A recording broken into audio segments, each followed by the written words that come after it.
ఆ కృపే మన ప్రభు అయిన యేసుక్రీస్తు అయి ఉన్నాడు. ఆయన కృపా సత్య సంపూర్ణుడైన మహిమలో ఉన్నటువంటి మోషే అదిగో ధర్మశాస్త్రాన్ని తీసుకొచ్చాడు. మహిమలో ఉన్న ఏలియా మహిమను ధరించి, మహిమ అంటే ప్రార్థన జీవితం, దేవుని ఇంట్లో ఉండటమే. ఏలియా ఆ ఇంట్లో నుండి కార్యాలను తీసుకొచ్చాడు. కానీ యేసుక్రీస్తు కొరగానిగా మిగిలిపోయిన మనలను, అక్కడే ఆగిపోయిన మనలను లోపలికి తీసుకొచ్చాడు. ఆయన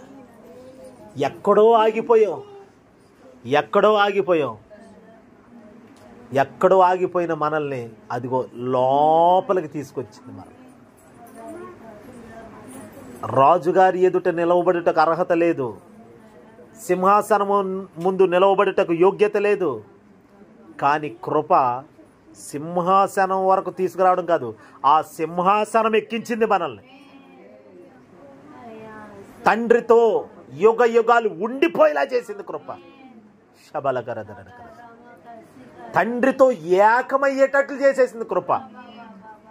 ఇది వారసుడు చేసిన పని. పరలోకపు వారసుడిగా ఆయన దిగి వచ్చి చేశాడు. ఇది ఎంత గొప్ప ఐశ్వర్యమో చూడండి. అన్ని ఐశ్వర్యాలకు మించిన ఐశ్వర్యము దేవునితో మట్టి మనుషుడు తిరిగి మరల అంటు కట్టబడి దేవునితో యుగయుగాలు ఉండటమే గొప్ప ఐశ్వర్యమై ఉన్నది. ఎంత గొప్ప ఐశ్వర్యము ఆయన ఉచితమైన కృప వలన కలిగింది. మనకే కృప వలన దొరికింది మనకి భాగ్యము. కృప మనల భాగ్యవంతులుగా చేసింది, కృప ఐశ్వర్యవంతులుగా చేసింది, కృప సింహాసనానికి తీసుకెళ్ళింది, కృప మనల్ని సింహాసనం ఎక్కించింది. ఇది ఆయన చేసిన కృప, మహిమలో నుండి వచ్చిన కృప. ఇది దేవుని బిడ్డలారా, ఎంత గొప్ప కృప ఐశ్వర్యము మన మీద చూపించాడు ఆయన.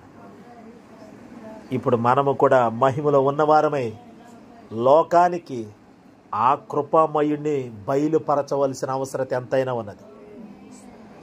ఆయన మన ఎడల ఎంత దాతృత్వంగా తన కృపను చూపించాడో మనము కూడా ఆయనను ఈ లోకానికి చూపించబద్దులమై ఉన్నాము. ఆ దిశగా మనం నడుచుకుందాం. దేవుడి మాటలు మన వెనుకలో దీవించును గాక. ప్రార్థన చేసుకుందాం.